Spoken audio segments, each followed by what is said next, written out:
Okay, for this update here, I'm going to be showing the round table area or the hub world. As you can see, here's a more clear view of my guts build. You'll notice he has the closed eye, the scar on his face. He's been properly sculpted to look like, you know, a super hyper realistic guts that fits in the Elden Ring's world. I chose to do this instead of model over a model from a different game because it keeps the animations and it just looks more. I like consistency.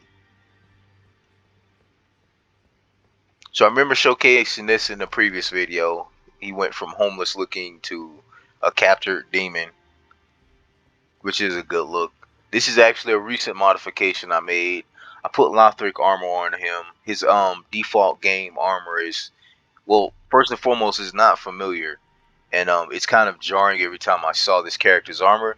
So I thought Lothric armor would be that perfect blend of nostalgia, and it would also keep the color scheme or the aesthetic of his original armor design. And as you can see, the end result is it actually makes me feel very comfortable to be around him in this hole.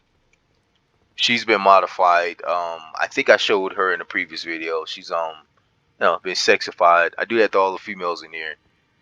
Griffith as a main character. Admittedly, this NPC's voice is slightly deep, but as you can see, I went through. I tweaked the masking. I replaced certain parts of the armor itself, and I finally got it working properly. Looks good. If you haven't noticed my reshade, I've been tweaking it. I tweak it per video. Little things like MX, AO, and of course tone mapping, basically color alterations, to make this feel like not only a more advanced and better looking game, but to also run stable and to look like Berserk.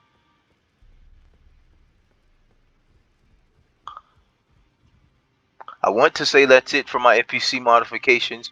You guys saw my deathbed Fia in a previous video. I just put giant boobs on her because that's her stick. She hugs your character.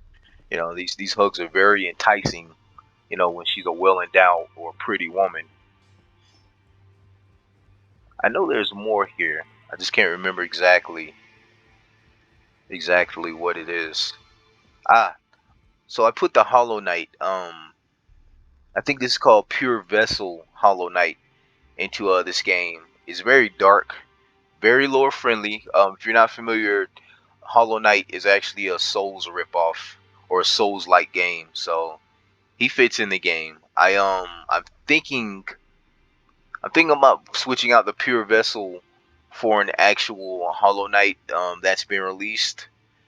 Um, I'm just not sure. I'm gonna do some testing after this video and see if Hollow Knight fits better than this Pure Vessel as this NPC here. By the way, this NPC doesn't talk, which is perfect for Hollow Knight, as you can see there.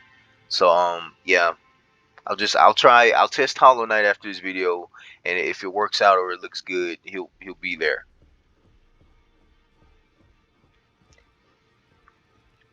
Okay, I think in the previous video I showed off the my UI equipment, how I'm replacing the icons for all of my stuff inside of the UI, and I'm also renaming things. If you notice, it's called what it is.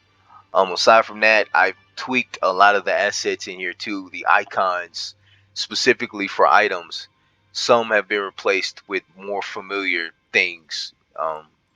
That makes me more comfortable not only, but also separates, the what I call palette swapped items. There's a lot going on here. There's so much to explain, but I don't have to. Again, the purpose of me showing these modding videos is to teach you guys that you can mod your game, you can make your game. Basically, you can clean out all the flaws, the nooks, the crannies, and you can make a perfect game. From Software is trying to make Berserk with their products. They just don't have the IP or the copyright. They have copyright issues, so they can't. But luckily we can mod it and we can make it what we want it to be.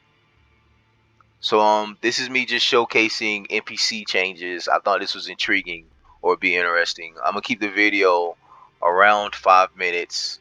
Everybody out there, be safe. God bless.